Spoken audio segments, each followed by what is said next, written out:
Hello বন্ধুরা, কিশলয় একাডেমিতে সকলকে স্বাগত। আমি সুশান্ত। আজকে তোমাদেরকে ক্লাস করাবো ক্লাস 7-এর। কোষে দেখি 12.1। 12.1-এ আমরা চ্যাপ্টারটা সবাই ওয়েস্ট বেঙ্গল বোর্ডের বার করে নিয়ে বসবো এবং বসে অঙ্কগুলোকে করব। ফার্স্ট অফ অল 12.1-এ ক্লাস 7-এর যে অঙ্ক আমরা করব সেটা কি দেখো। 1 নম্বর অঙ্কটা রয়েছে কি, একের 1 নম্বর অঙ্ক। একের 1 নম্বর অঙ্কে বলেছে a প্লাস বি কে a প্লাস বি দিয়ে গুণ করলে গুণফল কোনটা হবে। তাহলে a প্লাস বি একে আমরা কি করব, a প্লাস বি দিয়ে গুণ করব। a প্লাস বি কে a প্লাস বি দিয়ে গুণ করব। গুণ করলে কি হবে আমরা দেখব। কি হবে না, আমরা ধারাবাহিক গুণ শিখব। ধারাবাহিক গুণ কিরকম হয় না, প্রথমে এটা দিয়ে এ দুটোকে গুণ করতে হয়। তাহলে এটা দিয়ে যদি আমি a কে গুণ করি তাহলে কি হবে a স্কোয়ার। আবার a দিয়ে যদি b কে গুণ করি তাহলে কি হবে না প্লাস ab। এর কাজ শেষ, এবারে b দিয়ে গুণ করব। b কে কাকে গুণ করব, b কে ফার্স্ট a দিয়ে গুণ করব, তাহলে কি হবে ab। আমরা জানি যে অ্যালফাবেট কি হয় পাশাপাশি বসে যায় গুণের সময়, আর b গুণ করলে কি দাঁড়াবে প্লাস b স্কোয়ার। তাহলে a প্লাস বি আর a প্লাস বি গুণ করলে কি দাঁড়াচ্ছে না, এখানে দেখো a স্কোয়ার প্লাস এই দুটো কি সদৃশ, এটাও ab এটাও ab, তাহলে কি হবে plus 2ab plus b square. তাহলে এখানে দেখো কোন অপশনটা ঠিক হচ্ছে, বা এটা a প্লাস বি দিয়ে গুণ করলে গুণফল নিচের কোনটি হবে। দেখো ন্যাচারালি এটা খুব সহজেই বলা যায় যে এটা কি a plus B equal to কি বলা যায় না a প্লাস বি এর হোল স্কোয়ার। তো আমরা কি শিখলাম এখান থেকে না, এখানে দেখো অপশনে এটা দেওয়া আছে। এর আগে আমি শিখিয়েছিলাম কি x ইন্টু x আর x গুণ করলে কি হয় না x স্কোয়ার। ধরো 2 গুণ 2 এটাকে কি বলা যায় 2 এর স্কোয়ার ইকুয়াল টু কি 4। তাহলে ব্যাপারগুলো খুব সহজেই বুঝতে পারছো। আর আমরা একটা ফর্মুলা কি শিখলাম এখান থেকে, যেহেতু a প্লাস বি আর a প্লাস বি একই আছে দুটো, তাই a plus B whole square. এখানে হবে এটা অ্যান্সারটা দেখো কত নম্বরে আছে, 2 নম্বরে আছে অ্যান্সারটা, মানে অপশন 2 হলো অ্যান্সার। আর এটাকে ভাঙিয়ে কিভাবে আমরা a square plus 2a plus B square পাবো সেটাও কিন্তু আমরা শিখে নিলাম। আচ্ছা, এরপরে আমরা যেটা শিখবো, এরপর আমরা 2 নম্বর অঙ্কটা দেখব। কি বলেছে x প্লাস 7 এর হোল স্কোয়ার, x প্লাস 7 এর হোল স্কোয়ার ইকুয়াল টু দিয়ে বলছি কি x square plus 14x plus k, x square plus 14x plus k। তারপরে কি বলছে এখানে k এর মান কি। তো k এর মান যদি আমাকে বার করতে হয় এটাকে ভাঙাতে হবে। তো এটাকে আমরা কিভাবে ভাঙাতে পারবো, আমরা এটাকে ভাঙাতে পারবো ফর্মুলা ফেলে দিতে পারবো a square plus 2b plus b square. আবার কি এখান থেকে যদি a square plus 2b plus b স্কোয়ারে ভাঙাই, বা x plus 7 into x plus 7 লিখতে পারি এটাকে ইকুয়াল টু কি x square plus 14x plus k। এটাকে কি আমরা ধারাবাহিক গুণ করতে পারি, x আর x গুণ করলে x স্কোয়ার প্লাস আবার x দিয়ে 7 কে গুণ করলে কি হয় 7x প্লাস এই 7 দিয়ে x কে গুণ করলে কি হয় আবার 7x plus 7 49 equal to x square plus 14x plus k। তাহলে এখান থেকে দেখবো x স্কোয়ার প্লাস 7 আর সাথে কত হয় 14x। দেখো একটা সংখ্যা আর একটা সংখ্যা আর একটা কি অ্যালফাবেট, তাই এটা আর এটা সদৃশ, তাই দুটো যোগ করা যায়। তো প্লাস 49 ইকুয়াল টু কি x square plus 14x plus k। তাহলে এই যে অঙ্কটা, এই অঙ্কটাতে দেখো এই x স্কোয়ার 14x এই x স্কোয়ার 14x এই দুটো কি হয় ক্যান্সেল হয়ে যায়। এই x স্কোয়ার 14x এই দুটো ক্যান্সেল হয়ে গেলে তাহলে 49 ইকুয়াল টু k পড়ে থাকে, মানে k ইকুয়াল টু 49। তাহলে অ্যান্সার কোনটা হবে নিশ্চয়ই তোমরা বুঝতে পেরেছো। তো এই চ্যাপ্টারটা করতে গেলে যে ফর্মুলাগুলো আমাদের প্রয়োজন, এই কটা ফর্মুলা জানলেই কিন্তু, এই 5টা ফর্মুলা জানলেই এই চ্যাপ্টারের অঙ্কগুলো হয়ে যাবে। ফর্মুলাগুলো কি কি আছে, a plus B whole square equal to a square plus 2b plus b square, এগুলো মুখস্থ করে নেবে, তাহলে কি হবে চ্যাপ্টারটা করতে আমাদের খুব সুবিধা হবে। a minus B whole square equal to কি a square minus 2b plus b square. আচ্ছা, ab এর ফর্মুলা কি a প্লাস b বাই 2 এর whole square minus a minus b by 2 এর হোল স্কোয়ার।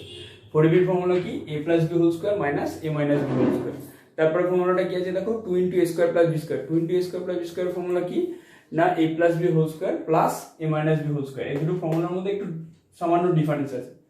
তো এই ফর্মুলাগুলো কিভাবে হয় সেটা আমার চ্যানেলে দেওয়া রয়েছে, যে ফর্মুলাগুলো কিভাবে তৈরি হয়েছে, তো সেই ডিটেলসটা তোমরা দেখে নেবে। তো এরপরে আমরা যে দুটো অঙ্ক হয়েছিল 3 নম্বর অঙ্কটার দিকে যাব। 3 নম্বর অঙ্ক কি বলেছে দেখো, যে a square plus B square এরকম বলে দিয়েছে যে a square plus B square. এর সাথে কোন বীজগণিতিক সংখ্যামালা যোগ করলে যোগফল একটি পূর্ণবর্গ সংখ্যামালা হবে? এর সঙ্গে কত যোগ করলে, দেখো এ স্কোয়ার প্লাস বি স্কোয়ার এখানেও আছে এখানেও আছে, তাহলে একটা প্লাস টু বি যোগ করলো, এটা কি পূর্ণবর্গ। পূর্ণবর্গ মানে কি না স্কোয়ার, এ প্লাস বি এর হোল স্কোয়ার, এ মাইনাস বি এর হোল স্কোয়ার। আমি তোমাদের শিখিয়েছিলাম পূর্ণবর্গ সংখ্যাগুলো কি কি। যেমন 4 একটা পূর্ণবর্গ সংখ্যা, কেন না কারণ 4 হলো গিয়ে 2 এর স্কোয়ার। যেমন 9 একটা পূর্ণবর্গ সংখ্যা, কেন না 3 এর স্কোয়ার। তাহলে এইটাকে পূর্ণবর্গ করতে হলে তাহলে কি লাগবে, একটা প্লাস টু বি লাগবে, একটা মাইনাস টু বি। তাহলে এই ক্ষেত্রে অ্যান্সার কি হবে, প্লাস টু বিও হতে পারে আবার কি মাইনাস টু বিও হতে পারে। তাহলে দেখো এটা কি হবে না অপশন 3, অ্যান্সারটা কি হবে অপশন 3। আচ্ছা, এরপরে আমরা যে অঙ্কটা করবো সেটা হলো 4 নম্বর অঙ্ক। 4 নম্বর অঙ্কে কি বলছে, বলছে যে a plus B whole square equal to, a plus B এর হোল স্কোয়ার ইকুয়াল টু বলেছে কি a square plus 6a plus 9, a square plus 6a plus 9। আবারও সেই অঙ্কটার মতো এটাকে ফর্মুলায় ভাঙালে কি হবে, a square plus 2ab plus b square. কিভাবে ভাঙাতে হবে দেখিয়ে দিয়েছি একদম শুরুতেই, আমি দেখিয়েছিলাম যে a plus B whole square মানে দুটো a plus B into a plus B. তাহলে এখান থেকে a square plus 6a plus 9। তো তাকিয়ে দেখো এই দুটোই কি পূর্ণবর্গ সংখ্যামালা। তো পূর্ণবর্গ সংখ্যামালা আমরা নিশ্চয়ই আমরা কিসের মান চাইছি, বি এর মান চাইছি। তো এই পাশে আমরা এটা যেমন আছে তেমনই যদি থাকে তাহলে এটাকে কিরকম আকারে লেখা যায়, এটাকে একটুখানি দেখে নাও যে a square plus 2 into a মানে a আর b মানে কি 3 প্লাস b স্কোয়ার মানে 9 মানে কি 3 স্কোয়ার। তাহলে এটাকে আমরা এর মতো করে দেখালাম, দেখানোর পরে আমরা পূর্ণবর্গ আকারে লিখতে পারি, সেটা কি a প্লাস 3 এর হোল স্কোয়ার। তো আমরা এরকম ভাবে লিখতে পারি। তাহলে এছাড়াও তোমরা তুলনা করতে পারো যে এখানে যেখানে যেখানে বি রয়েছে সেখানে সেখানে এখানে কি রয়েছে 3 রয়েছে, তাহলে বি এর জায়গায় কি আছে 3 আছে। তাহলে এখান থেকে স্পষ্টতই আমরা কি লিখতে পারি, বি ইকুয়াল টু 3। কি লিখতে পারি না বি ইকুয়াল টু 3। এর পরের অঙ্কটা কি দিয়েছে, বলছে যে এক্স স্কোয়ার প্লাস 1/4 কি এক্স, এর সাথে কত যোগ করলে কি এটা একটা পূর্ণবর্গ সংখ্যামালা হবে। কত যোগ করলে আমরা স্পষ্টতই a স্কোয়ার প্লাস আমাদের কি লাগে 2 into a into B, a বলতে x কে বোঝায় আর b বলতে x কেও পেয়ে গেছি। তাহলে কি লাগবে এখানে, আমরা এইখানে যদি 1/4 করতে হয় তাহলে আমরা কি করব 1/8 কে নেব। এই জায়গাটা একটু বুদ্ধি করতে হবে। 1/8 কেন নিলাম, যেহেতু 2 দিয়ে 8 কে কাটলে কত আছে 4 হয়, 2 কে যদি কাটি তাহলে 1/4ই থাকে, প্লাস আমাদের আরেকটা সংখ্যা লাগে কি ফর্মুলায় আমরা জানি b স্কোয়ার। তাহলে এখানে b বলে কাকে ভাঙা হচ্ছে 1/8, তাহলে এটাকে কি লিখবো 1/8 এর হোল স্কোয়ার। তাহলে আলটিমেটলি কি দাঁড়ায় x স্কোয়ার প্লাস এটা কি আসলো 1 মানে 1/4x প্লাস 1/64, এটা কিন্তু 2 দিয়ে কাটলে তাহলে এটা a square plus 2b plus b স্কোয়ারের ফর্মুলাটা দেখালাম। প্লাস এখান থেকে আমরা যে এই সংখ্যা দুটোর সঙ্গে কোন সংখ্যা যোগ করলে পরে এটা পূর্ণবর্গ সংখ্যামালা হবে। অ্যাকচুয়ালি এটা কি দাঁড়ায় পূর্ণবর্গ সংখ্যামালা বলতে x প্লাস এই লাইনটা থেকে এটাকে ভাবলে 1/8 এর হোল স্কোয়ার দাঁড়ায়। তাহলে এখানে এইটুকু করার দরকার নেই। তাহলে তোমরা কি লিখবে ডাইরেক্ট উত্তর যে 1/64 যোগ করলে 1/64 অপশন কত নম্বরে আছে, অপশন হলো গিয়ে 1 এ আছে। তারপরে আমরা যে সেটা হলো সি স্কোয়ার প্লাস কেসি প্লাস 1/9, এখানে কে কি কি মান বসালে পরে এটা পূর্ণবর্গ হবে। তো ন্যাচারালি আমরা এখানে সি স্কোয়ার দিয়ে দেবো আর এখানে 1/3 হোল স্কোয়ার দিয়ে দেবো। তার মাঝখানে কে আসবে, মাঝখানে আমরা কি কি লিখতে পারি, যে হলো কি কে এর জায়গায় আমরা কি 2 ইন্টু সি কে নিয়ে আসলাম ইন্টু কি 1/3 প্লাস, তাহলে এরকমটা আমরা লিখতে পারি।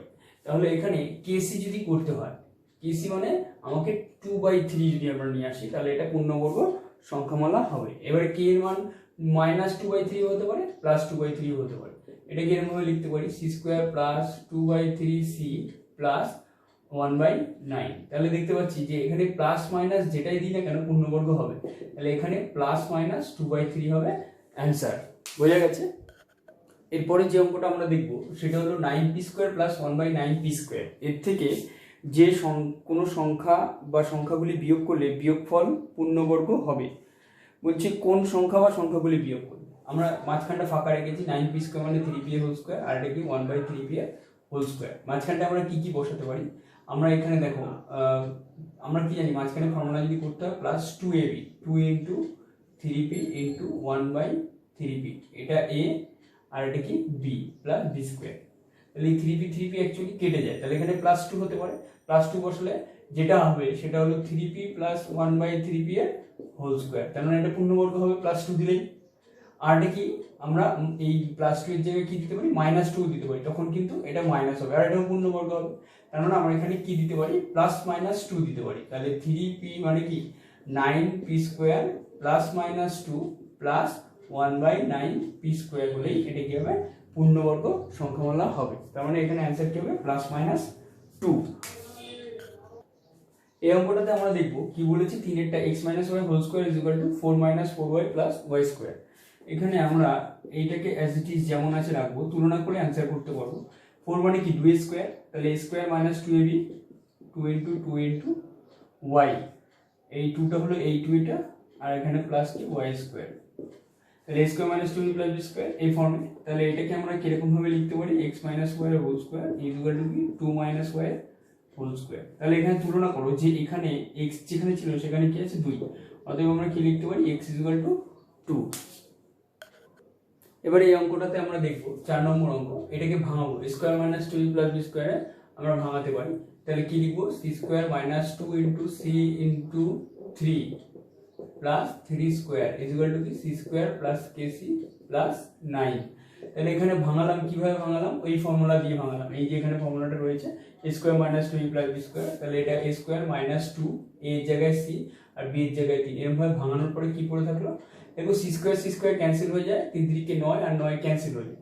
যদি এই c² কে ক্যান্সেল করতে হয় c² দিয়ে ভাগ করতে হয়, তো সেরকম ভাবেই আমরা কি করতে পারবো এই c² আর b² কে ক্যান্সেল, তাহলে এখান থেকে পড়ে থাকলো কি -3 দুগুণী 6c = কি kc। তাহলে এখান থেকে আমরা c ও ক্যান্সেল হয়ে যায়, তাহলে অতএব k = কি লিখতে পারি -6। তাহলে k এর মান কি এখানে মাইনাস। এবারে যে অঙ্কটা করব 7 এর 1 নম্বর অঙ্ক, এটাকে বলে যে সূত্রের সাহায্য নিই। তো আমরা সূত্রের সাহায্য নেব, কিন্তু তার আগে কোন সূত্রের সঙ্গে এটা মানে মিল খাচ্ছে সেটা আমরা দেখব। এটা দেখো a², এটাকে যদি a ভাবি তাহলে 2a - 3a 2a না 2q - 3z এটাকে আমরা কি ভাববো, এটাকে ধরলাম a ধরি, কি ধরি না a ধরি। আর যেটা আছে q - 3z এটাকে আমরা ধরলাম b ধরলে দেখো ব্যাপারটা পুরো স্পষ্ট ধরা পড়বে যে এটা কোন ফর্মুলাকে ফলো করছি। কি সেটা না a² - দেখো এটাকে যদি আমরা লিখি a² - 2ab + b², তাহলে এটাকে আমরা কি লিখে থাকি a - b এর হোল স্কয়ার লিখে থাকি। তো সেখানে a এর মানটা কি ছিল 2q - 3z, আর b এর মানটা কি ছিল b এর মানটা ছিল q - 3z। তাহলে এর কি না এর হোল স্কয়ার। তাহলে আমরা কি করলাম এর জায়গায় এই মান বসিয়ে দিলাম, শুধু দেখানোর জন্য করলাম প্রথম অঙ্ক, পরেরটা কিন্তু এরকম ভাবে দেখাবো না। তাহলে 2q - 3z - q প্লাস মাইনাসে -q আর মাইনাসে +3z। আমি কি বলেছিলাম মাঝখানে যদি মাইনাস থাকে তাহলে কিন্তু এদের সাইনটা চেঞ্জ হয়। তাহলে কি দাঁড়াবে এই দেখো +3z - 3z কেটে গেল, 2q থেকে q বিয়োগ করলে কি হয় শুধু q আর এই উপরের স্কয়ার, মানে এখানে অ্যানসারটা কি হলো না কিউবের স্কয়ার।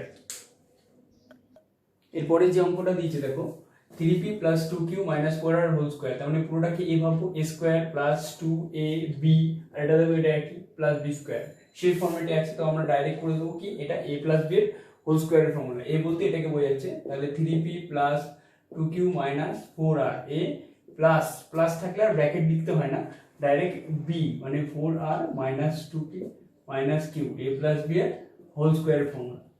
আগেরটার মধ্যে দেখিয়েছি a b ধরে, এটাতে আর দেখালাম না। এবারে কি করব আমরা নরমালি যোগ বিয়োগ করব, কি সদৃশ খুঁজবো 3p এর সঙ্গে। আবার কোথায় 3p, এখানে 2p আছে, 3p থেকে 2p মাইনাস করলে কি হয় ডাইরেক্ট লিখতে পারো p, 2q আর q কোথাও আছে হ্যাঁ -q, তাহলে এখান থেকে কি হয় q, 2q থেকে 1q মাইনাস করলে শুধু q, আর -4r +4r কি হয় কেটে যায়, তাহলে p + q এর হোল স্কয়ার। তাহলে বুঝতে পেরেছো এই অঙ্কটা এতটাই সহজ ছিল। এখন যে অঙ্ক দিয়েছে আমাদের সেটা হলো পূর্ণবর্গ আকারে প্রকাশ। পূর্ণবর্গ আকারে প্রকাশ করতে গেলে আমাদের কি করতে হবে 16 বর্গমূল, 16 বর্গমূল কত 4, 4a তার হোল স্কয়ার লিখতে হবে। আর এটা কি 5c এর হোল স্কয়ার, 5 5 25 তোমরা জানো, -2 * 4a 2 * a, আর b মানে এখান থেকে নিয়ে আসবো 5c কে। তাহলে এটাকে আমরা কি লিখতে পারি 4a যেহেতু মাইনাসে আছে a² - 2b + b² এর ফর্মুলা, তাই এটাকে a যদি ভাবি a - 5c এর হোল স্কয়ার। ব্যাস এটুকুই শেষ। এটা কি বলে পূর্ণবর্গ আকারে প্রকাশ। এরপরে আমরা যে অঙ্কটা করব সেটা দেখো 4p² - 2p কি আছে 2 নম্বর অঙ্ক 4p² - 2p তারপর কি বলেছে +1/4 এখানে 4p² মানে 2p এর হোল স্কয়ার আর এখানে 1/2 এর হোল স্কয়ার এই দুটো আগে করে নেবে মাঝখানেরটা কি করবে নিজে নিজে করবে এটার দিকে তাকানোর দরকার নেই 2 * a মানে 2p কে নিয়ে আসবে আর b মানে 1/2 কে নিয়ে আসবে দেখবে আপনা আপনি এটা হয়ে যাবে এবার একটা 2 কেটে যাবে 2p পড়ে থাকবে তাহলে এটা কি 2p - 1/2 এর হোল স্কয়ার নিশ্চয়ই বুঝতে পেরেছো এগুলো পূর্ণবর্গ আকারে।